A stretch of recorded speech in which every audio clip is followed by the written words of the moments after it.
Ethiopia. So we're here to hear his story tonight, which I think you'll find is really interesting. I didn't track, I'll call you Kassa, it's a lot easier. So I didn't track Kassa down, Kassa tracked me down, and then tracked more child surgeries down, or vice versa, and then somehow got himself out to here. So I'm talking to Kassa just before Christmas. Maybe we could do a few operations together.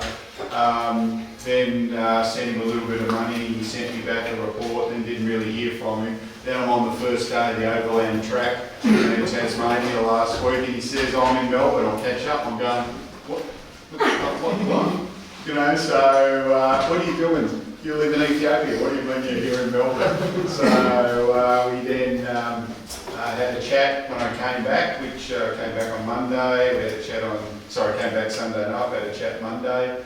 And here we are. So I thought the best way to do is a bit of an intro into, a really small intro into child surgeries. And just go through this booklet. It'll take about 5 minutes, just to give a bit of context. And then we'll go through a questions and answer thing. I've got some prepared questions which I sent out to everybody, but we'll just sort of see how it goes. If you guys have got questions, you want to ask things, it'd be really good. It's really important, these sorts of meetings. I'll go through this first and you'll see this. So in Africa, the best way I try and show things is that Coke is absolutely everywhere, Coca-Cola. Yet there are basically millions and millions and millions, and there's over a billion people in Africa, in a whole lot of different sorts of countries, with a whole lot of different sorts of cultures. But Coke is everywhere, but medicines aren't. Coke is everywhere throughout the world, but medicines aren't. So it's possible, it's just a matter of trying to work out ways of doing things. So the next page on your little booklet just says here, well, why are there issues in Africa? There are issues in Africa because there's supply chain problems, and they come from a lot of lack of trust and dollars. But supply chains can work, e.g. the Coke supply chain works. You can get Coke anywhere in Africa. You can get Coke in the most remotest villages in Africa. There's also a lack of qualified doctors and surgeons, and that's why Kassa is so important. In Ethiopia, there are approximately 3 doctors per 100,000 people, and to put that in perspective, in Australia there are 410 doctors per 100,000 people. So that's, well, it's at least 100 times higher than Ethiopia. How do we know that? Well, that's a World Bank statistic, and they're quite reliable. Kassa can actually, during his lifetime, operate on tens of thousands, but also he brings income into the whole community via donations, via government, via whatever. There's a real multiplying effect there, and then infrastructure is built around. I'll give you an example. So Selian, which is in Arusha in Tanzania, that we started there about 10 years ago doing little things, they're now building their own surgical ward for children. So children, like surgical care for children just wasn't even thought of 10 years ago. It just didn't happen. Like there were adults getting surgical care, but there weren't children. Now there's a children's wing, which a number of you have helped pay for, thank you very much. That's a children's rehab wing.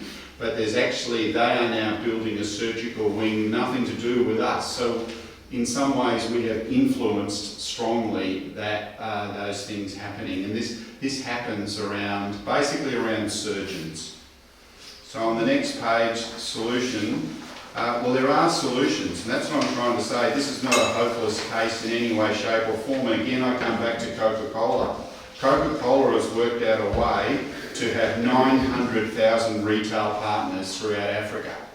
So there's an incentive there for Coke. So if there's an incentive, that means there are ways of actually working this sort of stuff out. And as I said, part of solutions is more surgeons, and this is why somebody like Kassa is so important. And this is not Kassa wanting to be a surgeon. As you'll find out, he's already gone through a substantial situation of just being in a very poor village and got to now become a paediatric surgeon and got to winning a scholarship out here to Melbourne is a pretty substantial human being just here. Kassa was one of 5 on the next page, and I did write it twice, so I deliberately put in 2 pages the same. I did. Kassa was one of 5 paediatric surgeons who started in 2019. So one of 5 paediatric surgeons that started in 2019. Well, what's the population of Ethiopia? It's expected to be 135 million this year. So Kassa was one of 5 who started his training, 5 paediatric surgeons for 135 million population. Yes, there are other paediatric surgeons, but only 5 started in 2019. And the median age in Ethiopia is under 20. It's 19.3. In Tanzania, it's 18 and a bit. In Nigeria, the median age is 15. In other words, across all the population, and Nigeria is a bigger country than Ethiopia, the median age of everybody, including all the really old people, is 15. So, surgeons are the multipliers of good news. Not only can they actually help tens of thousands of children, as I said before, they actually bring a lot of employment. Like the money that you give and we give and James Bicel gives, which is substantial, it creates a whole lot of employment for a whole lot of people there in the medical world. And then, as you can already see, as I just said, structure is being built around that. So it's really important. And then I'll just finish off. You're about to hear a really special story, I believe. Everything about Kassa is 100% kosher. Like, as I said, he wouldn't have been able to get here if he wasn't 100% legitimate in everything that he does. But there's 3 ports of call in Kassa. First of all, he's been invited here by the group, by the Pacific thing of paediatric surgeons. That's where he won a scholarship. I heard of him, or he found me last year, and then the doctors, I wasn't that sure. I was just like anybody sceptical. But the doctors at Arusha said that he was absolutely kosher and his qualifications were extremely high. And then I met Kassa on Monday, and Kassa's real. So I thought now we'll just start some questions. I'll start. Well, what was your childhood like growing up in it's Matula, Marion? Is that how I say it? Yeah. Tell us a bit about that, and we'd love to do that. So I grew up in a rural family where there are no infrastructures. My parents were farmers, they are still actually, and they plow with oxen. There is no infrastructure, roads, no electric lights, no pipe water. We use river water. So I grew up, I was the first in the family of 6. So I grew up helping my farmer parents, just sometimes assisting my father in the garden, and fetching water from a distant river and so on. So like a boy in the countryside in Africa, I was supposed to be a farmer. Looking at how I do the farming, looking how critical on my job in the farm was, I was supposed to be a good farmer. so with that, and I was in the village, I was also the first one to enroll to school at the age of 7. The trend there was at the age of 10, 15, like grown up where you go alone. So my parents were smart enough, they sent me at the age of 7 years. So I was lucky with that. And while the school was very distant, and I was traveling with the road. It was very far from our home, 1 hour working, it's 1 hour, it was sleepy. So after school I have to support my parents. Yeah, that was how my childhood was. So farming and school. So this is primary school. So that's how long does primary school go for? It was 1 hour, and how many years is primary school? 4 or 5 in primary school before you went up 10 years in primary school? Yes. And then high school? 2 or is years is for high school. Right. The high school is even far from our residence. So the whole years I was going and coming back, from parents. So rent is expensive for us, and I cannot support, I cannot live, I cannot cook with all infrastructure. So I have to be at home, and also I have to support family living at home. So I have to go while at home. So, And how many children in your community would have actually gone and finished high school? yes, but everyone gets into school, especially after 2 or 3 years of my enrollment. Everyone was going to school, but what matters is the attention. They don't give attention. They don't see someone becoming a health professional or a teacher or an accountant and so on. So they don't see that. So they focus on the village life. So they don't pass high school usually. Just only exemplary few students were passing and joining universities. That was a problem. Otherwise, everyone was getting to school at a later age, most of the time. After they grow up, they go to school. And what do they do, the majority of children do when they finish school? They usually do farming, and more smarter ones will combine farming with they become merchants, they open Run a small Coca-Cola shops, company. Yeah. small shops, or vocational schools. So a few years there was a vocational college started there, so they were enrolling again into that college, so technical college. And how much, if it's not a too personal question, how much would your parents earn in a month? How much would they make money-wise in a month? Yeah, it's we call it from hand to mouth. Yeah. So hand to mouth life. Yeah. So we don't use fertilizers. We have only limited space. So they earn no cash, they would just have... No cash. Yeah. No cash. No payment for treatment. We use traditional medicines or holy water. Closes once per year. So pen and exercise books and so on. Notebooks, maybe. Yeah, and once per year when our schools open. Otherwise, we cannot measure it in cash, just for consumption only. Yeah. Okay, so then you finished your school. So why did you decide to go to university and become a doctor? Because that's what you did first. You would have become a doctor first and then a paediatric surgeon on top of that. Yeah. So living has challenged me there. So I had a childhood illness when I was 10. I was grade 4 at that time, and I had a wound on my leg which lasted for 4 years alternatively. I get improved and it relapses, and it involved the other leg and so on. And at that time, I was skipping the school days, and when I cry at home for school, my father was carrying me for some distance, and I complete the rest. And when I come back home, the waist at some point, and he takes me home again. So I was thinking to become someone who is able to help sick children.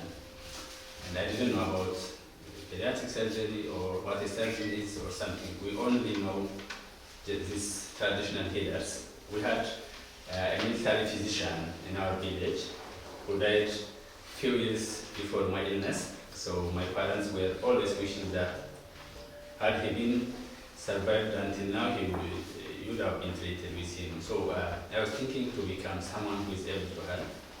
Then when I grow up and realize, I tried to ask senior students at high school, and they told me that because I am scoring better, I'm having good grades, so I have to be a physician or a health professional at least. So that was the journey, and I enrolled medical school. That was my first choice, and then comes pediatric surgery. I started to know about pediatric surgery at school, So with your medical school, like, how many people were in your school doing your last year of class at high school and that? So there would have been, what, 50, 100, 400? How many people would finish school before you went to medical school in your area? A lot, a little, not many? From high school into medical school? Yeah, did anybody from your area go into medical school or just you? No, we were three.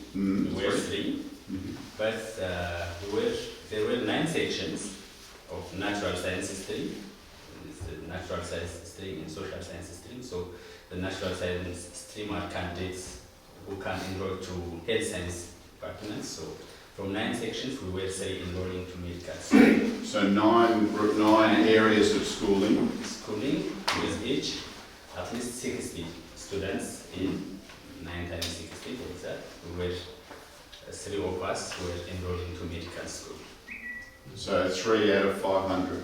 It's like that. Okay, good. It's like that. Okay, and so medical school, that was in Addis Ababa, or The medical school. because you lived currently about 150 kilometres away from Addis Ababa, which is the capital of Ethiopia, or Yeah. Where I am working at Debre Berhan is not where I was I was grown up. So I grew up around 360 kilometers from the capital, north of the capital. Okay. So and my medical school was 270 kilometers south of Addis Ababa. Right, so that's about 700 kilometres or more. Yeah, so it is a 2 days drive from my home.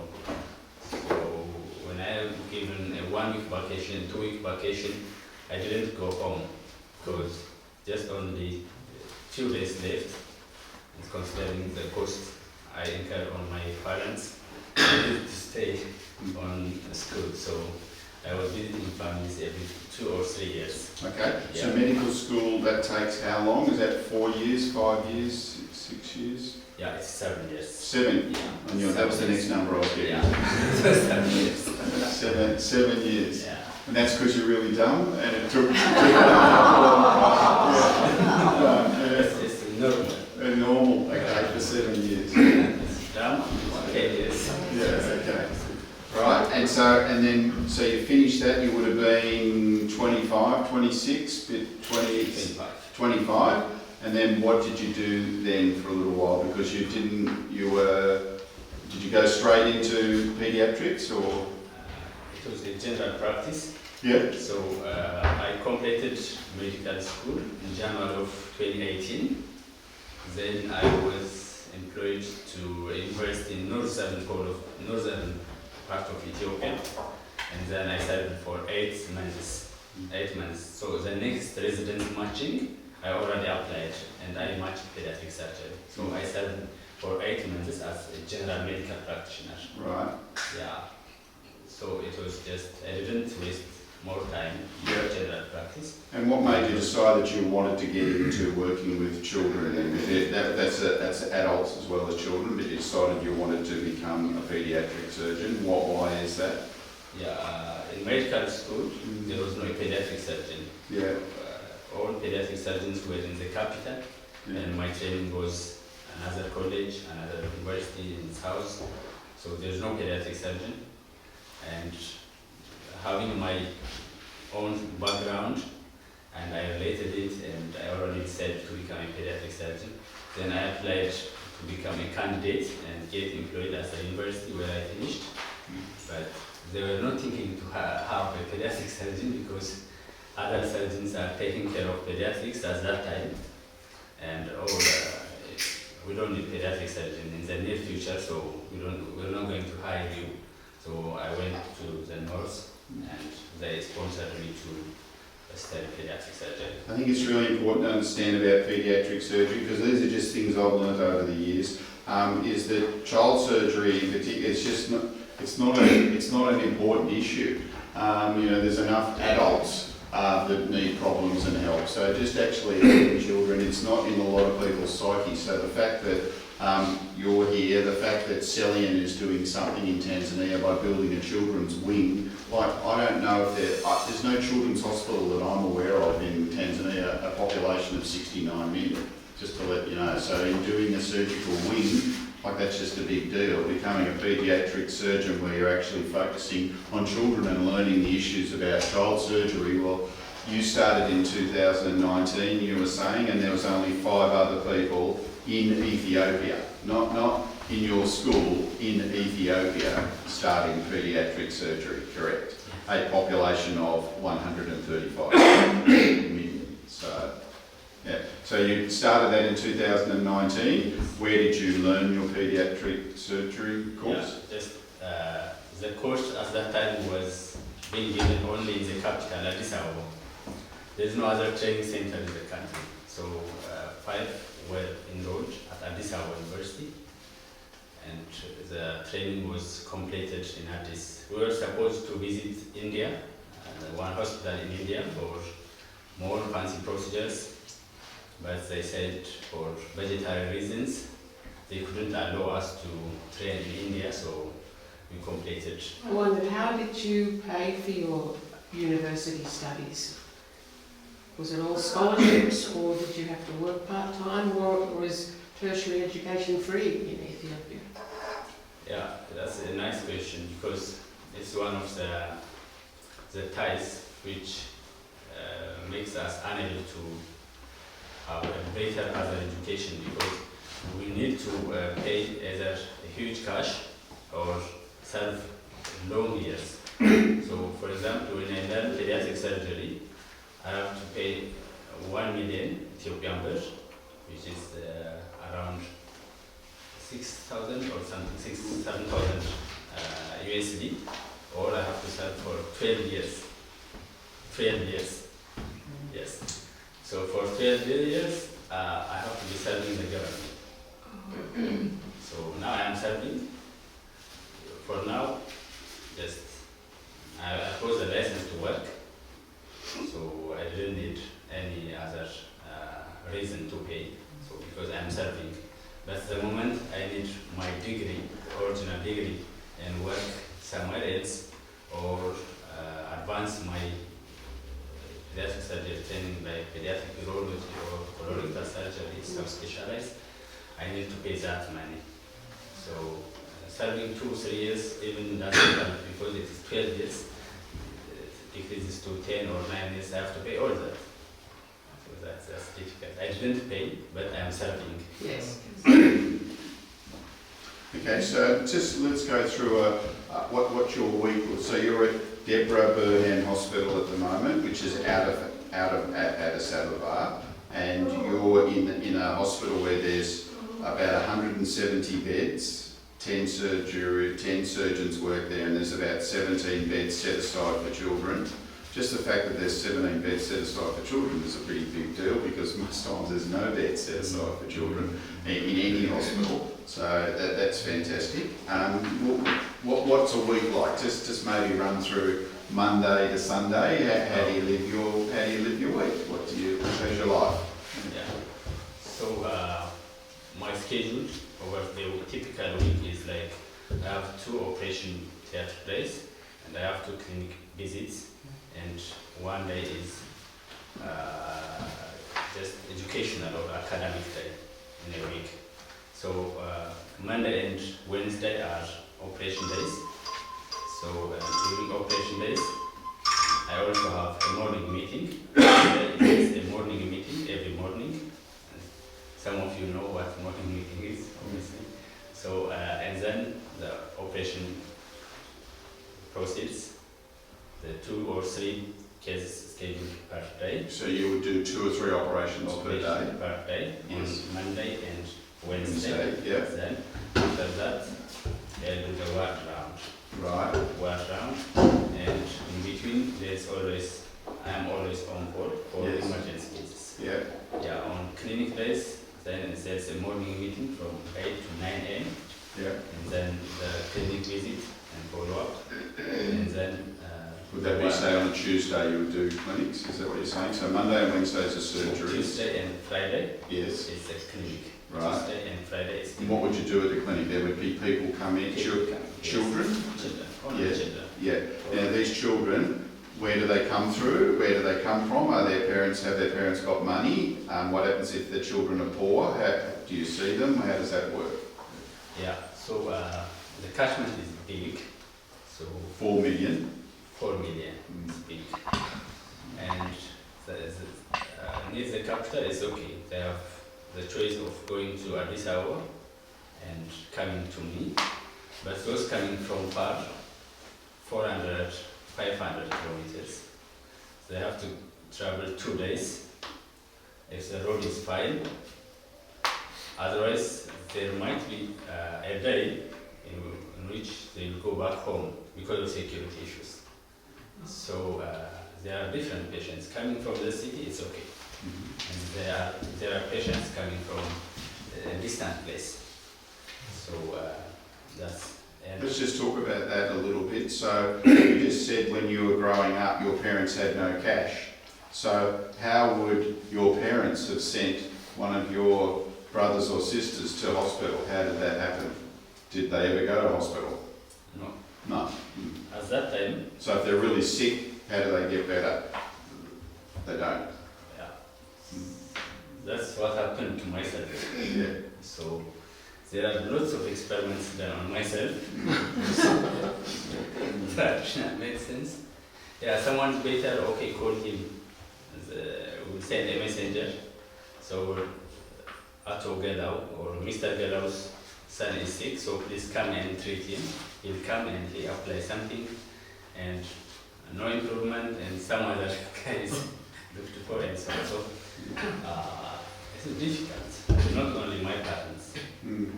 Almost everyone has passed through that. These days it's better, apart from the civil war.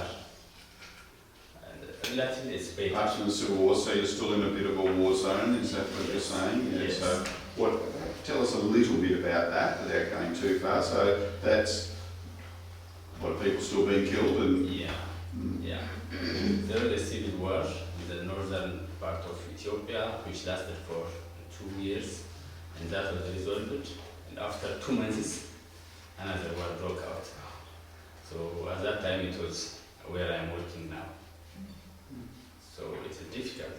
We don't know the government, the militias, we don't know who is attacking us. The command post holding the administration now. So every time we go out of home, we have to have unupdated information. Otherwise it's dangerous for us.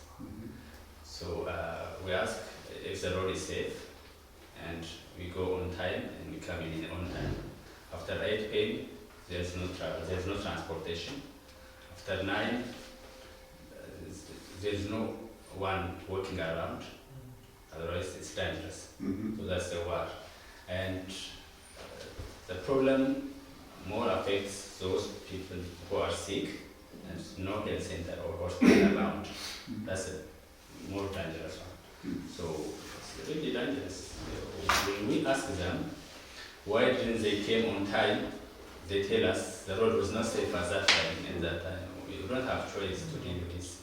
Yeah, they really heartbreaking to face that. So continuing back continuing back to the week that you do, so you've got two or three operations on Monday, 2 or 3 operations on Wednesday. You've got a ward rounds and clinics on Tuesday and Friday, which you would see, what, 10 children, 20 children? What would you? How many children would you see during your clinics? Were they? Well, I misunderstood that. Yeah. So on the clinics, I have patients coming newly to be evaluated, and those patients who are on follow-up after operation, and there are also consultations from general pediatrics. So if they consider they benefit from my evaluation, I have to go and see a child who actually might not have a surgical disease. So yeah, we said at least 15-20 cases per day on the clinic visits. Apart from the ward patients, I see at least 15-20 cases per day. then your weekends you have off, is that correct? Or do you work on weekends, or your weekends are your own? Or? Yeah, on weekends I have to make a round, a duty round. Yes. So I am in charge of every patient who is in the ward. So I have to make a round, and I am also on call. I cannot travel to Addis Ababa. Right. Yeah, I have to be in the hospital. Yes. So I have to see emergency cases. Of course, the hospital is, right now they are acknowledging my service. They are very much supportive. And if I have a serious social issue and if I want to go to Addis, okay, someone will cover it. Okay, if there's a problem, we'll tell you and we'll let you know any change. So they are saying like that. Otherwise, it's a 30 days on call duty and I have to be in the hospital. And how are you building your, like, you can tell that the hospital is caring because there's 17 beds set aside for children. That's very unusual. How are you building your skills? Because again, you've got 32, there's no other paediatric surgeons there. And I'm not in any way asking you a question to say, you know, you're not good at your job or anything. I'm just saying, but yeah, we all learn in our own jobs of other people. So are you learning off the general surgeons, or is it a bit of trial and error, or how do you get better at your job? Yeah, just I try to update myself. Yeah. These days there are videos and subscriptions to videos. One of the most important benefits of this scholarship is a free subscription to American Paediatric Surgical Association. Right. So they have good videos. So if there's a difficult case, I am scheduled for tomorrow, I revise on that video. So if the procedure is unusual, like if the case is a rare one, so I have to see the video and I have to read again. Otherwise, there's no one assisting me directly in the ward. Yeah. Because the trend in our country is once we graduate from the training, we are supposed to do everything independently. As long as we have the equipment and as long as there's a setup like ICU and anesthetic machines and so, we are supposed to do everything. So updating oneself by reading and videos, and we also talk with fellow pediatric surgeons who graduated with me and at other countries. We share insights and so. Yeah, that's how. Do you have any access to any overseas surgeons to be able to ask questions, or do any overseas surgeons come in? Because I know, like in Arusha, in Tanzania, they do have overseas surgeons that come in on a regular basis, which actually really enhances the learning of the local surgeons there. But this is sounding, look, being in a war zone, I can't imagine there being a lot of overseas surgeons coming in. But do they, so if they don't do that, which I assume they don't, is there any form of like Zoom or telehealth communications or anything along those lines? Well, would that help if that was, if you could talk to a few people about certain things, or you haven't thought about that?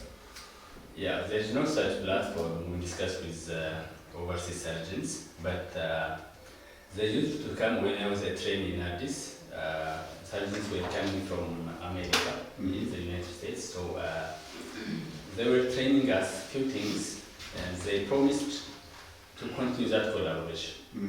But our culture, I don't know why, we didn't keep that connection, and we are no more in contact with them. So there's no such platform we discuss, but as friends, the ones who enrolled with me in 2019, we were still close friends. We discuss our challenges, our concerns each other, but yeah, we are in a distant place, but we still keep in touch. What about equipment?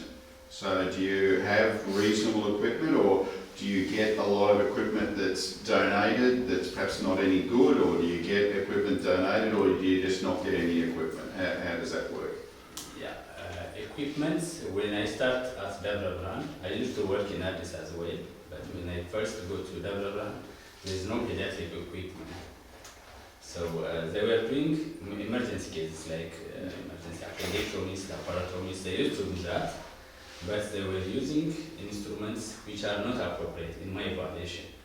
So I asked them to do things, and when I asked, they said, and when they opened, oh, this is the smallest instrument we have, and this was what we used to do with, so it's totally different. We didn't have any equipment. So, and then I asked the hospital management, and they asked me to give a list of equipments necessary. So they told me to prioritize, and I prioritized and I submitted to them. It's almost 7-8 months. There's nothing, but it's promising. They said they will buy. Donations are mainly for hospitals in the capital. Yep. Because they are active. The physicians, they are active enough, and the city is good. They can easily visit the hospital there. And so they promise them and they bring it, and they equip hospitals, mainly accessible ones. And I was talking to, so there are international organizations called Kids Operation Room, if any one of you have heard of, and Operation Smile. They equip hospitals, but still they are limited to few hospitals. Yeah, few hospitals. How can we, not so much, we'll help you, it's like just asking the stuff, but more just tell us about your visions of what you're thinking about. Now, I know you're young, you're getting married in May, and your wife looks fantastic. I don't know how you did that,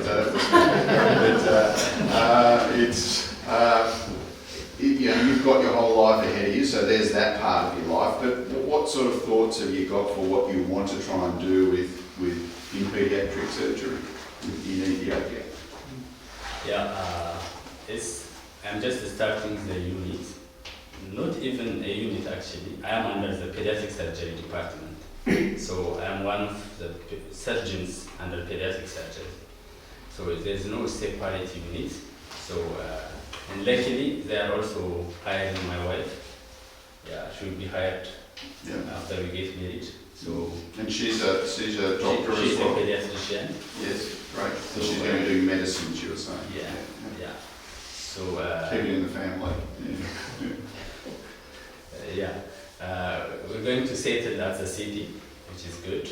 We're going to live together, and we're going to establish a pediatric surgical unit. So, and also we're going to hire another pediatric surgeon. So that will take some time. Maybe we also have a staff of the university is in training, so he will finish after 2 years. So after 2 years, we're going to be at least 2. They hire 1, 3.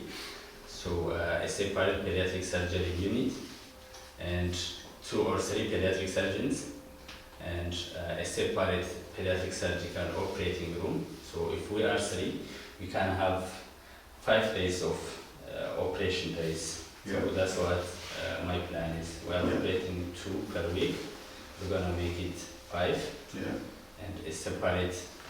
Maybe you can do 10 or 20 children a week, is that what you're thinking Yes. of? And these sorts of surgeries would be from broken bones through to appendix, through to just sort of fairly basic sort of surgeries at this stage. So let's just say that somebody wanted to give you $1,000 or $2,000 or something like that, because I gave you $750 and that you sent me back information about 9 operations. Everybody, well, you and I know that money's what matters at the end of the day. Money is what will help. How would you spend some money then? Because you've got limited resources and you're still learning the game and that. What would you do with $1,000 and what would you do with $5,000 or something as far as helping the children? Yeah, so my patients, they come as medicine is an alternative. So they come like, why don't we try it in the hospital? If it's expensive, we'll go back to the traditional healer. They come like that. So some are really poor. They tried the traditional medicine, holy water, and they visited a local health center and so on. So there are different group of parents coming to me. So when I counsel them, when I approach them, they don't even know their child is going to be operated. So an operation has additional costs. So I have to deal with that. So if they retract and if they're preparing to go home, I suggest that this part of the treatment is going to be covered. They will smile the whole week while in the hospital. So money for them is very, very, very important, because let alone for children, they don't get any treatment for themselves. The parents, they don't seek any treatment. The health-seeking behavior is very, very poor. Unless they are bedridden, as long as they go and do their routine activities, they don't feel the pain. Yeah, that's the true level of health-care behavior in the country. Yeah, only when it is severe, only when they are going to die, they come to the hospital because of financial issues. Sure. And then but you sort of can't help those children that don't have the finances. It's only the children with some parents that can pay, which is fair enough, mate. We've all got to make a living and we've all got to pay for what we've done there. But so if there was some money sent to you, or if there was some various things, then that money could be used for children that do come in, and you don't have to turn them away. Is that Yes. correct? True. Yeah. Okay. Yeah. So I usually sort out things in parents. I ask their social life, and if a mother is coming on a regular basis alone, so are you living alone with your husband? How are you raising this child? What's your source of income and so on? So I've got amazing things.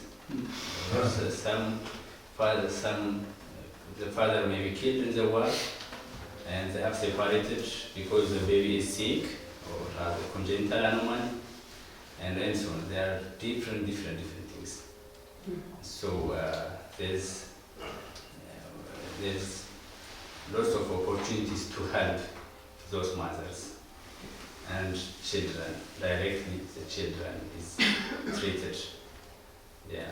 Let's talk about that, and then I'll just give you a quick summary, and then I'll finish, and then you can ask whatever questions. So when a child comes in, when a child breaks their arm, they're just playing footy, and they fall over and break their arm. At the moment, currently, that arm is not being fixed. And when the arm is not being fixed, somebody else needs to look after that child because the child is in significant pain. That child's arm then stays unfixed as it grows up, so it then becomes not valuable to the village, and then its parent is still looking after that child to some extent. Whereas if you can help in some way, shape or form down the track and an operation can be done, the broken arm is fixed, or the appendix is fixed, or the tonsils. There's a lot of tonsils are done because why? Because they don't have antibiotics. So when there's a problem with sleeping and all that sort of stuff, you get the tonsils ripped out. But when that's done, then your sleep apnea doesn't happen and various other things like that. So then that child can go on and be productive, and also doesn't need another parent. So when you've then got in a village 4 or 5 of those children that are fixed, well, that's basically 15 people in that village, or 10 at least, maybe a bit more, maybe 15, that become more economically viable, which then makes that village a little bit more richer. And this is how it all works, and this is how surgeons really are good surgeons, paediatric surgeons in particular, a real multiplier effects in the thing. So it's not a matter of being a hopeless situation. Where you can help in some way, shape or form, and where Kassa's skills get better and better, and where a unit is actually built, it's just a huge multiplier effect on positivity. This is not a negative story, it's just how it gets better. So maybe I'll hand it over to you, because I said we weren't going to talk too long, and ask whatever questions that you'd like to ask. You know how you talk about you're wanting to increase the hierarchy, as in more surgeons within the hospital. The employment graph is like a pyramid. You've got one surgeon, you've got more than likely 2 anaesthetists, you've more than likely got 4 theatre nurses. You're going from 17 beds for one. You've got 4 times that.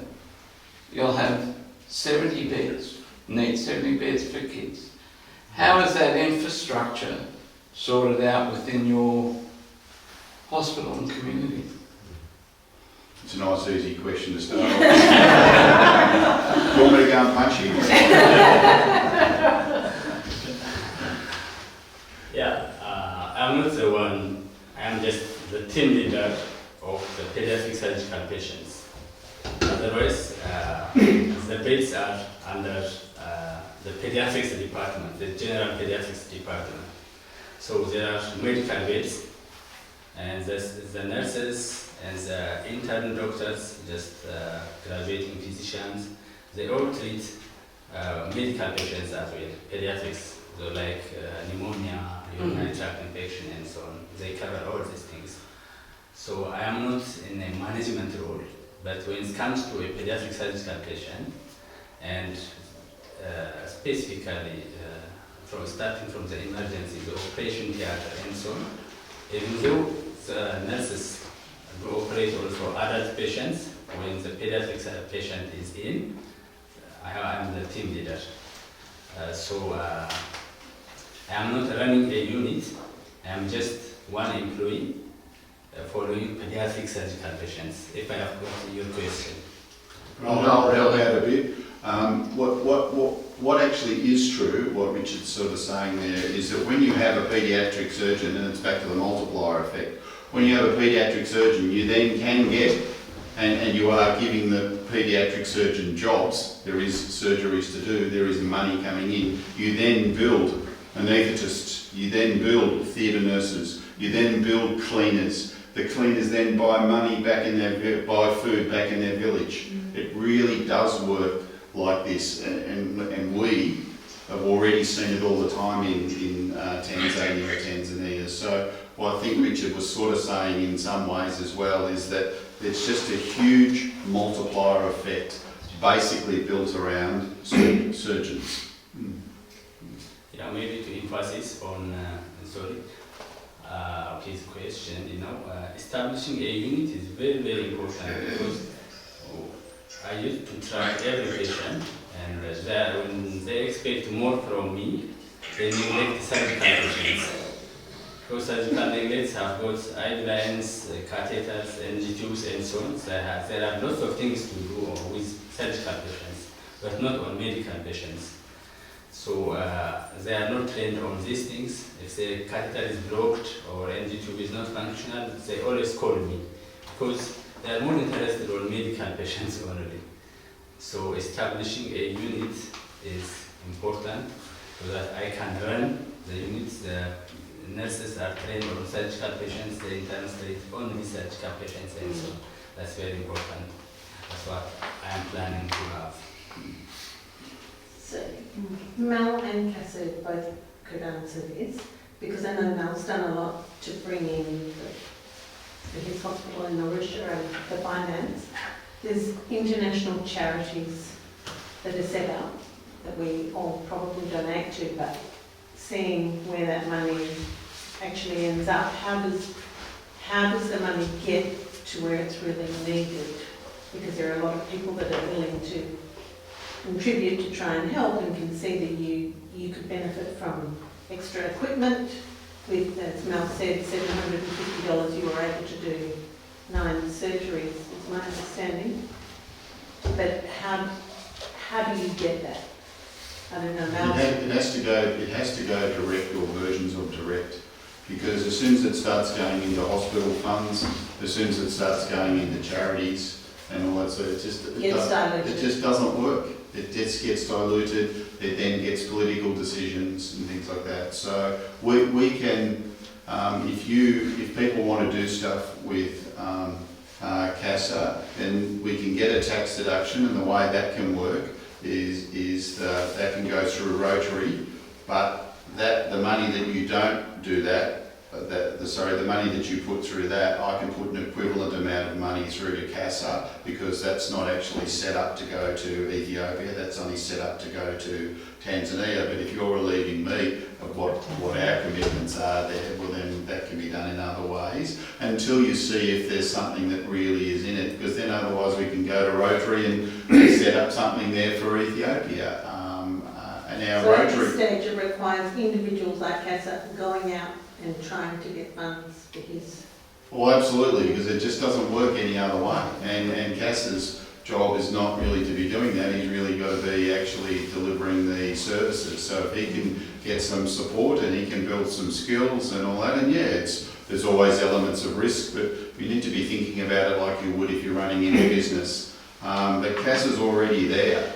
So Kassa's already been through medical school, been through paediatric school, and started here in doing this. So and he's not going anywhere in a hurry. So yeah, there's a risk that Kassa goes and does something else in 5 years' time, but that risk would have to be quite low, I would have thought. This is not about supporting somebody to become a nurse.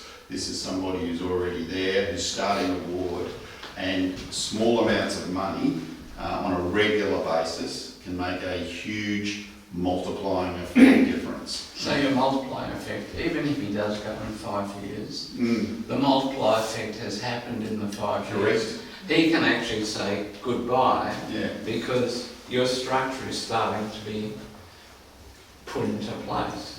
The biggest issue with all that, as I learned from Mal, is really who manages it all. The surgeons don't manage it. Correct. You manage. Yeah. If you do Tanzania with your lieutenants or through Tanzania. Yeah. So you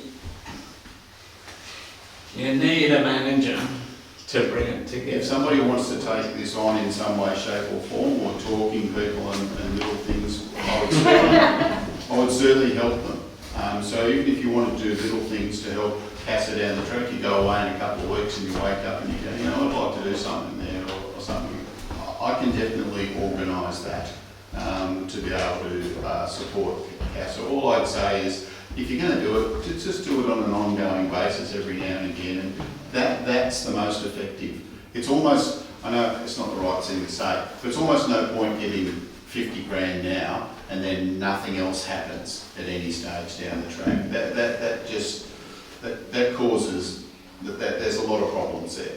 But if people can give small amounts of money on a regular basis and also support, like maybe helps Kassa get another, in 2 years' time, get a trip to America, and then maybe help write to the surgeons in America so he could actually learn something rather than, so, you know, those sorts of supporting things would be really, really good. So with the structure that you've developed, if anybody wanted to come in and take something on, there's a structure to copy there. It is. And that's been developed over many years.